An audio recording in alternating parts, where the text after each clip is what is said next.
الذي بعث فينا أشرف الأنبياء والمرسلين ونشكره سبحانه على ما جعلنا من المسلمين ونعوذ به جل جلاله من شرور أنفسنا ومن شرور الشياطين ونشهد أن لا إله إلا الله وحده لا شريك له في السماوات ولا في الأرض ونشهد أن سيدنا وسندنا وقائدنا وقدوتنا ومعلمنا ومربينا ومحمودنا ومحبوبنا ومولانا ومأوانا وهادينا وناجينا وذخرنا وفقرنا ونورنا وسرورنا ونبينا وحبيبنا وعزيزنا وعظيمنا وكريمنا ورحيمنا وشفيعنا يوم العرض على الله محمدا عبده ورسوله صلى الله عليك يا رسول الله الغفار وعلى آلك الأطهار وصحبك الأبرار وعلى جميع أولياء الله الأخيار وبعد فأعوذ بالله من الشيطان الرجيم بسم الله الرحمن الرحيم فاذكروني أذكركم واشكروا لي ولا تكفرون صدق الله العلي العظيم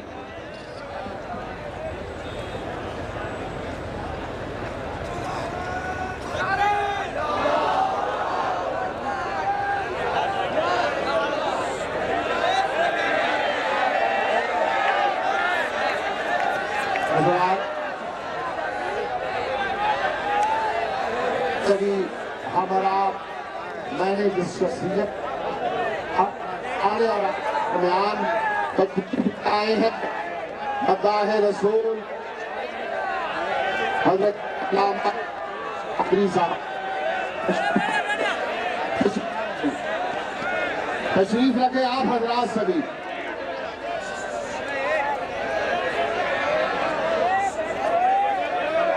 إن الله وملائكته يصلون على النبي يا أيها الذين آمنوا صلوا عليه وسلموا تسليما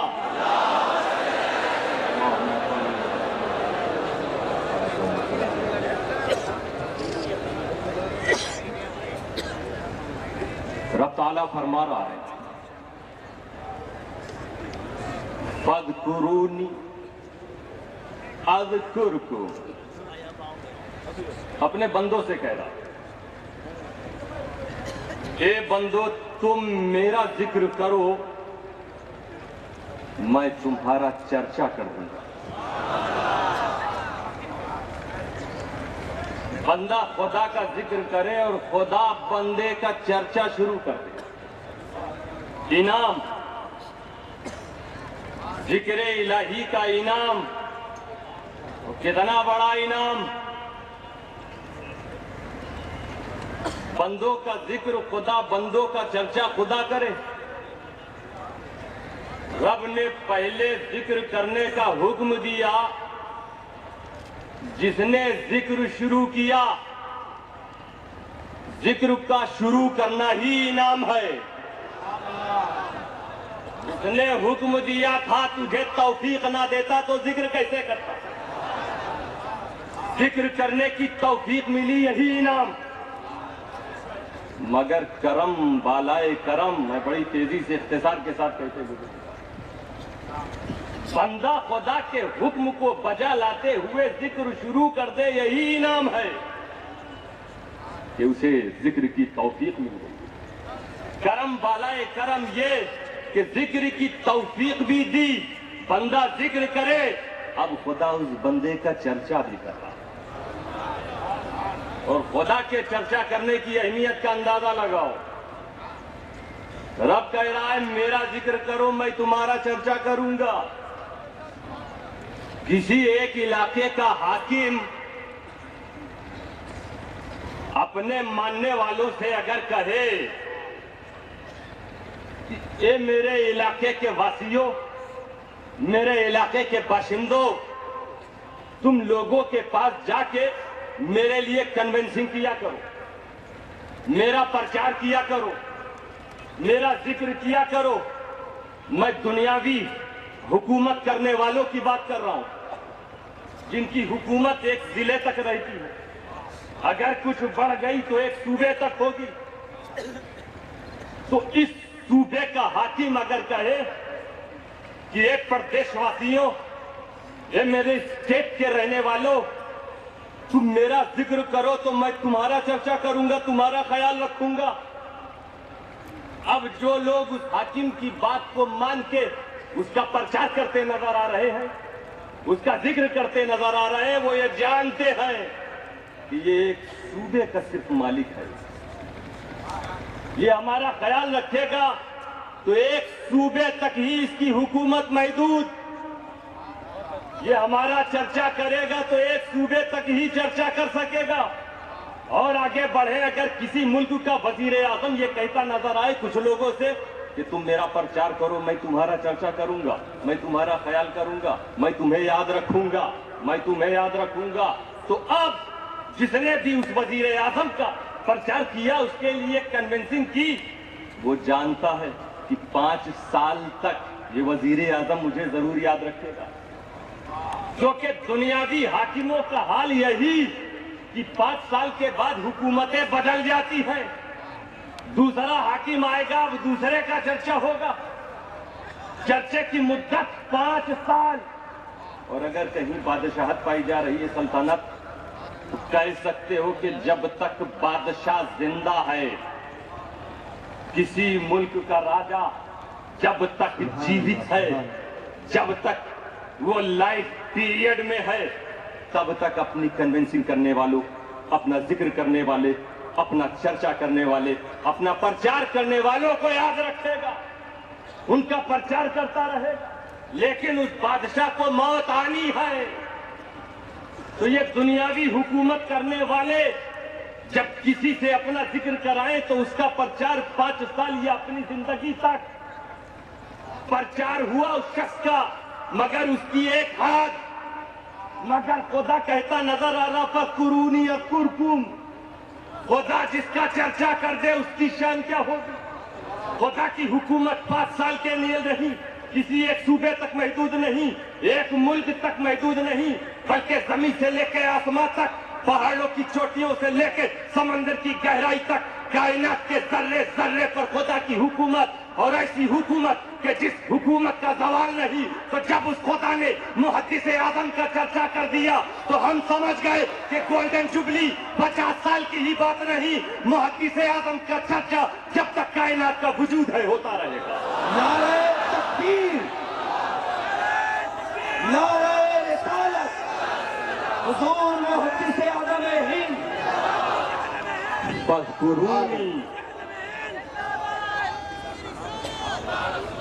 فَاذْكُرُونِي أَذْكُرْكُمْ، اے بندو تم میرا ذکر کرو میں تمہارا چرچا کروں گا۔ وصال کو 50 سال ہو گئے، چرچا آج بھی قائم۔ رب تعالیٰ جس کا چرچا کر دے اس کے چرچے کو کوئی مٹا نہیں کرتا۔ کیوں کیا رب نے محدث اعظم کا چرچا؟ کیوں جشن منایا جا رہا محدث اعظم کا؟ کیونکہ رب نے فرمایا تھا بندے میرا ذکر کر میں تیرا چرچا کروں گا۔ شب و روز محدث اعظم خدا کی بندگی میں گزارتے رہے، زندگی کا ایک لمحہ خدا کے ذکر میں گزارا، اس لیے ان کا چرچا ہوا۔ ہم تو یہ بھی دیکھتے ہیں کہ اس دھرتی پر کچھ ایسے بھی خدا کے ذکر کرنے والے آئے انہوں نے خدا کا ذکر کیا، دنیا سے چلے گئے، آج ان کا نام بھی کوئی نہیں جانتا۔ ایسے بھی ذاکرین ہیں جنہوں نے سینکڑوں برس خدا کی بندگی کی، خدا کا ذکر کیا، مگر آج ان کا کوئی نام لیوا نہیں۔ تو یہ کون سا ذکر ہے جس ذکر کے بدلے میں خدا بندے کا چرچا کرتا ہے؟ ثم یوضع لہ القبول کا مستحق بناتا ہے۔ یہ ایسے بندوں کی شہرت روئے زمین پر قائم کر دی جاتی ہے۔ ذاکرین بہت آئے، ہر ذاکر کا چرچا نہیں۔ تو آخر کس ذاکر کے ذکر کو خدا اتنا پسند کرتا ہے کہ اس کا چرچا جاتا ہے؟ کہ وہ ذکر جو دوسرے کو ذاکر بنا دے، وہ عبادت جو دوسروں کو عابد بنا دے، وہ سجدہ جو دوسروں کو ساجد بنا دے، وہ زہد جو دوسروں کو زاہد بنا دے، وہ بندگی جو دوسروں کو خدا کا بندہ بنا دے، خدا ایسے ذکر کو زیادہ پسند کرتا ہے۔ اسی لیے اس دھرتی پر ایسے لوگ آئے، گوشہ نشینی انہوں نے اختیار کی، جنگل کی راہ اختیار کر لی، خدا کا ذکر پوری زندگی کرتے رہے، خدا ان سے راضی بھی ہو گیا، لیکن موت کے بعد دنیا والے اسے بھول گئے۔ دنیا میں اس کا چرچا نہیں ہوتا، دنیا میں اس کا جشن نہیں منایا جاتا، دنیا میں اس کا ذکر نہیں کیا جاتا۔ اس کے ذکر سے اس کو فائدہ تو پہنچا، رب راضی ہو گیا، اب مرنے کے بعد اللہ اسے جزا دے گا، اللہ اسے انعام دے گا، اللہ ذکر کا بدلہ دے گا، مگر دنیا والے بھول گئے، کیونکہ دنیا والے اسی ذاکر کو پسند کرتے ہیں جس کا ذکر دوسرے کو ذاکر بنا دے۔ تو اتہاس گواہ ہے، تاریخ شاہد ہے کہ اس دھرتی پر 5000 سے زیادہ ایسے لوگ تھے جو محدث اعظم کی بارگاہ میں جب آئے تھے تو کافر بن کے آئے تھے، واپس جا رہے تھے تو خدا کا ذاکر بن کے جا رہے تھے۔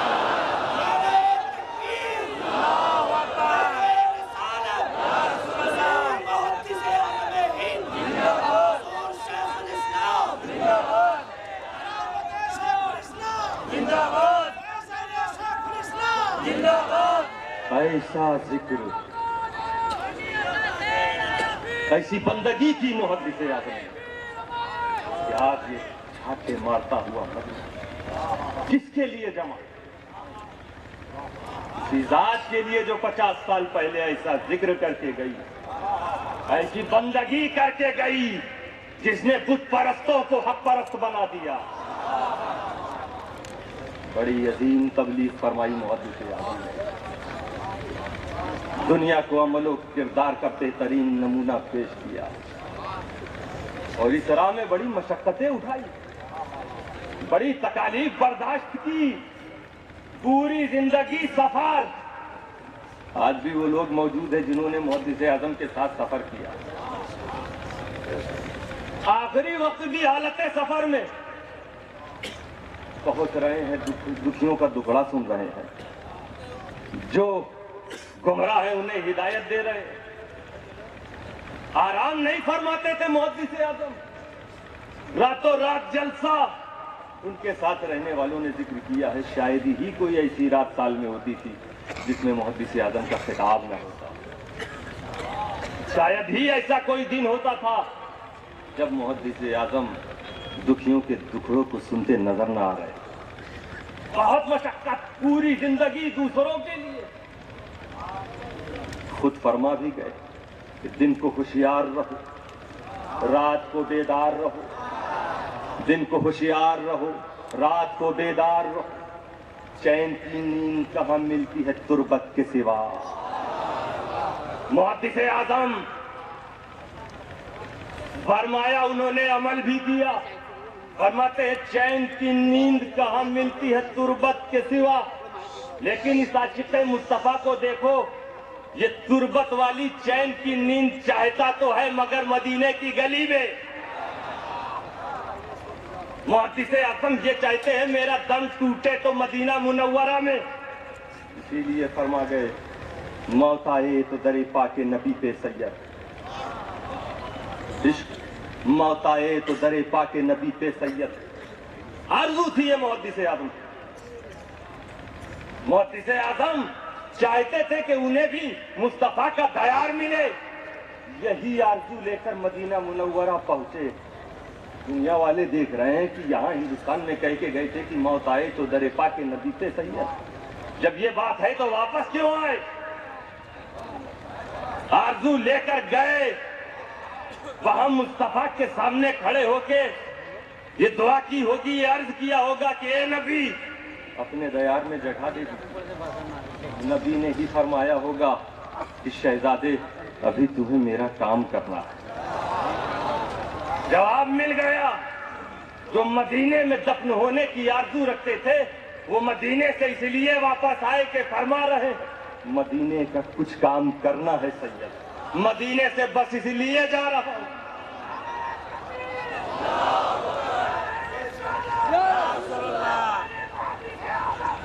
ہم کیوں جمع ہوئے, یہ جشن کیوں منایا جا رہا؟ آرزو تھی مدینے میں رہنے کی, مگر مدینے کا کام واپس لا رہا. محدث اعظم واپس آئے اور دنیا نے دیکھا جو چیز کہہ کے آئے, جو وعدہ کر کے آئے اسے نبھایا. کیوں واپس آئے؟ مدینے کا کام کرنا. کیا کام؟ ہزاروں غیر مسلموں کو مسلمان بنانا تھا, مدینے کا کام کرنا تھا. لاکھوں گمراہوں کو ہدایت دینا تھا, مدینے کا کام کرنا تھا. بے شمار گنہگاروں کو نیکوکار بنانا تھا, مدینے کا کام کرنا تھا. نہ جانے کتنے بے سہارا لوگوں کو سہارا دینا تھا, مدینے کا کام کرنا تھا.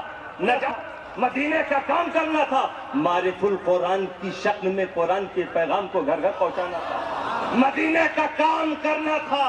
اپنے گھرانے اہل بیت غوث خواجہ مخدوم اشرف کے فیضان کو بر صغیر میں عام کرنا تھا. پوری زندگی مدینے کا کام کرتے رہے, جب تک زندہ رہے مدینے کا کام کرتے رہے.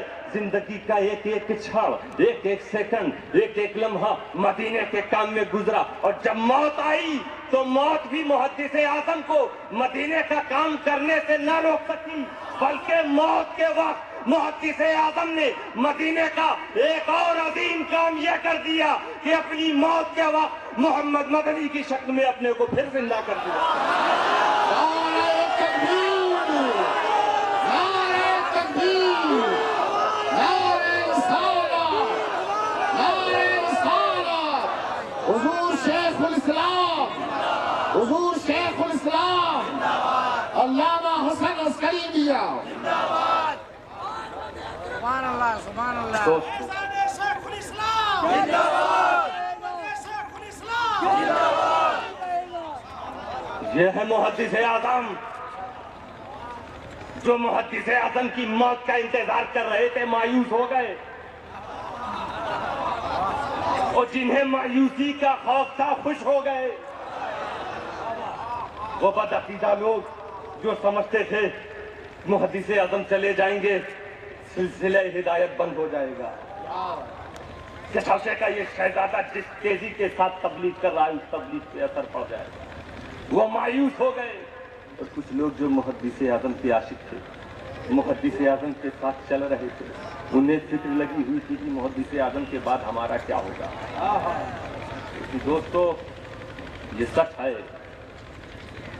ہر خانقاہ سے لوگوں تک فیض پہنچا ہے اور پہنچتا رہے گا. مگر یہ بھی سچ ہے کہ آج بہت سی ایسی بھی خانقاہیں ہیں, بہت سے ایسے بھی علوم اور فنون کے جو کبھی مراکز رہا کرتے تھے, علم و فن کے جو مرکز کہلایا کرتے تھے, بہت سے ایسے بھی ہیں جس میں آج سناٹا نظر آ رہا ہے, جس میں سونا پن دکھائی دے رہا ہے. محدث اعظم قربان جاؤ ان پر کہ صرف اپنی زندگی میں, ظاہری زندگی میں اپنے ساتھ رہنے والوں کو ہی فیضیاب نہیں کیا, بلکہ ہم کو اور آپ کو, جس نے محدث اعظم کو نہیں دیکھا, محدث اعظم نے اسے بھی مایوس نہیں کیا, کیونکہ اپنے روحانی میکدے سے ایک ایسا جام عطا کیا جو شیخ الاسلام بن کر ساری دنیا میں اسلام کو پھیلایا.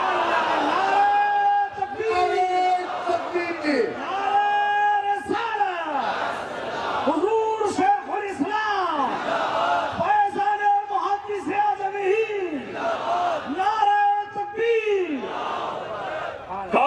الاسلام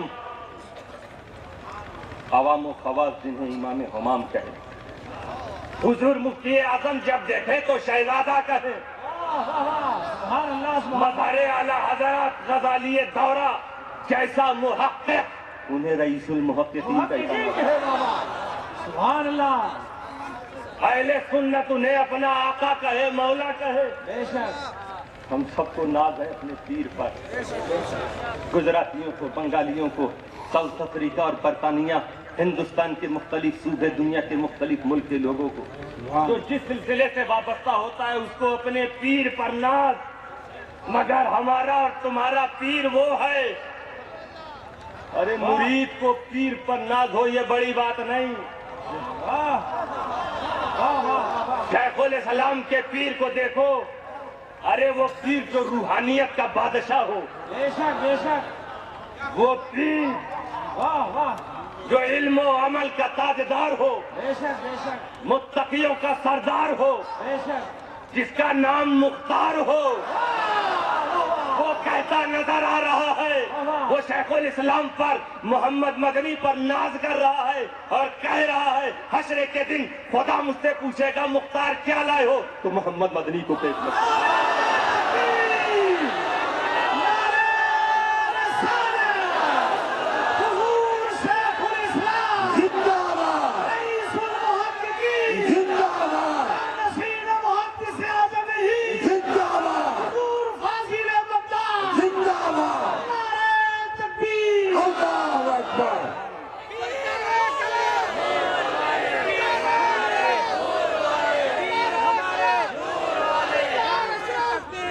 معمولی بات نہیں، اسے معمولی خزانہ مت سمجھنا جو آج آپ لوگوں نے حاصل کیا ہے مغرب بات، شیخ الاسلام کے ہاتھ میں اپنا ہاتھ دے گا، ہر ولی کا فیض تمہیں شیخ الاسلام کی بارگاہ سے مل جائے گا، بے شک، بے شک، بے شک، جو کہ مخدوم اشرف کی سنت ادا کی، وطن کو چھوڑ کے ہندوستان آئے، شیخ الاسلام مخدوم اشرف کا بیٹا کچوچا کو چھوڑ کے احمد آباد میں آیا، کیوں؟ کیونکہ گجرات کے اولیاء نے محمد مدنی شیخ الاسلام کو مخدوم اشرف سے مانگ لیا۔ اولیاء گجرات، علماء گجرات نے سنیت کے جس مشن کو چلایا تھا اس مشن کو آگے بڑھانے کے لیے انہوں نے شیخ الاسلام کو چنا، اسی لیے ہم دیکھتے ہیں ولیوں کی بارگاہوں میں اگر شیخ الاسلام کے وسیلے سے دعا کی جائے تو قبول ہو جاتی ہے۔ ارے یہ ولی یہ عارف ان سالکین کی بات نہیں جو خدا کے عشق میں اپنی عقل کو کھو بیٹھے ہیں، ان مجذوبوں کی بات کرو۔ کرناٹک کی دھرتی پر ایک دن ایک مجذوب جو پھرا کرتا تھا، لوگوں سے دور بھاگا کرتا تھا، لوگوں کو ڈانٹا کرتا تھا، آج پتہ نہیں کس مستی میں ہے اور کہہ رہا ہے آج میں بہت خوش ہوں کیونکہ آج ہمارا شیر آ رہا ہے، آج ہمارا بادشاہ آ رہا ہے۔ بات یہیں تک نہیں ہے، آؤ ولیوں کے تاجدار سے پوچھو، سلطان الہند سے پوچھو، غریب نواز کی بارگاہ میں آؤ، تمہارے اس مجمع میں دو ایسے آدمی تو وہ موجود ہیں جنہیں میں جانتا ہوں، ایک کاتیا باڑ اور ایک فاروق کا، ان کے جیسے نہ جانے کتنے لوگ ہوں گے۔ پوچھو اس فاروق کے رہنے والے سے، اسے ایک پیر باحق کی تلاش تھی، وہ مرشد برحق کی تلاش میں ادھر ادھر پھر رہا تھا، اجمیر پہنچا، غریب نواز کے آستانے پر حاضری دی، غریب نواز سے عرض کیا سرکار مجھے پیر کامل چاہیے۔ اسی رات خواب میں غریب نواز کی طرف سے اشارہ آتا ہے، ارے ادھر ادھر کیا پھرتا ہے، جا کے محمد مدنی کا مرید ہو جا۔ نعرہ تکبیر، نعرہ رسالت، خدائے غریب نواز زندہ باد، فیضان محدث اعظم زندہ باد، شہزادہ مخدوم سمنانی زندہ باد، عرفان محدث اعظم زندہ باد، نور والے، نور والے، نور والے زندہ باد۔ وقت بہت ہوتا جا رہا ہے، بس ایک بات کہہ کے اگر اجازت ہو تو میں ختم کر دوں گا بات۔ دیکھیے ابھی ہمارے بات بھی موجود ہیں لوگ، اسی لیے پھر کبھی سنیں گے انشاءاللہ۔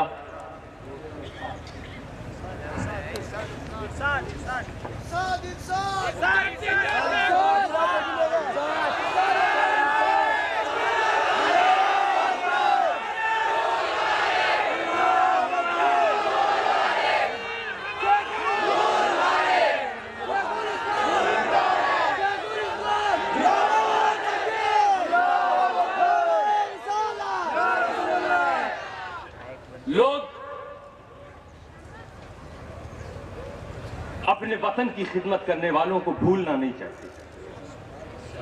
جس نے کسی قوم کی خدمت کی تو قوم والے اسے بھولنا نہیں چاہتے. اسی لیے آپ دیکھتے ہیں چوراہوں پہ اسٹیچو بنا دیا ہے. اسٹیچو, مورتیاں, تمثال. کیوں؟ لوگ یہ بتانا چاہتے ہیں جانے والے, تو نے ہماری قوم کی خدمت کی, تو نے ہمارے وطن کی خدمت کی. ہم نہیں چاہتے تھے کہ تو مرے, مگر زندگی پر ہمیں قدرت نہیں دی گئی. ہم تمہیں بچا نہیں سکے, لیکن یہ دیکھ لے جانے والے کہ تیرا تمثال, تیری مورتی, تیرا اسٹیچو ہم نے اس لیے بنایا ہے تاکہ تو جان لے کہ ہم تجھے بھولنا نہیں چاہتے, تجھے مرتے نہیں دیکھنا چاہیے. اسی لیے آپ دیکھیں گے کہیں کہیں ایک دم ہاتھ ایسے کھڑا رہتا, لیکن مردے کو اگر کھڑا کرو تو کھڑا ہو جائے گا نا. ہاتھ بھی کھڑا کرتے ہیں, نہیں یہ مردہ نہیں ہے, ہے مورتی.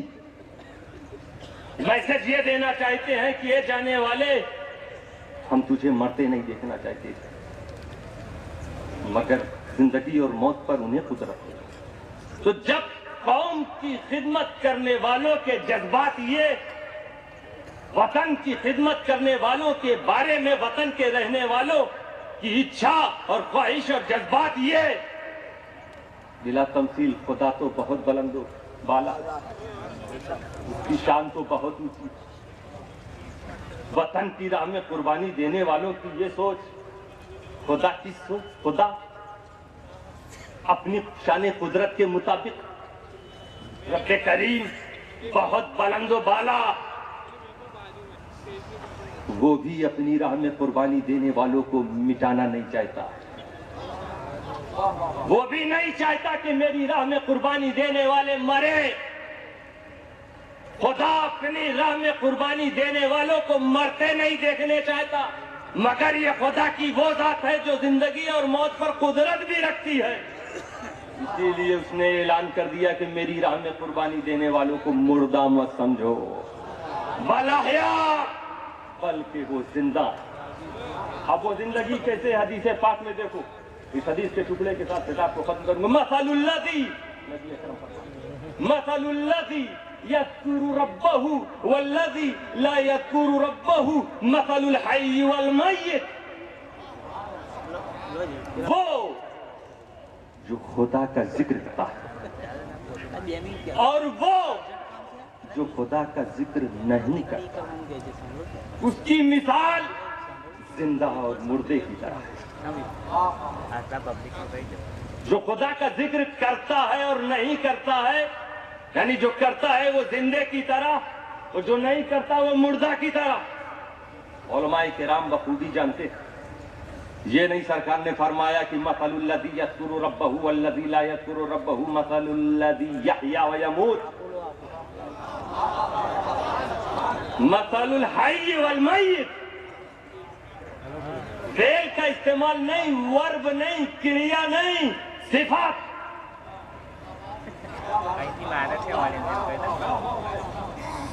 خدا کا ذاکر اور جو خدا سے غافل ہو, صفت کا صیغہ استعمال. حی اور میت, یحییٰ یموت نہیں کہا, کیونکہ یحییٰ اور یموت میں زمانہ پایا جاتا ہے.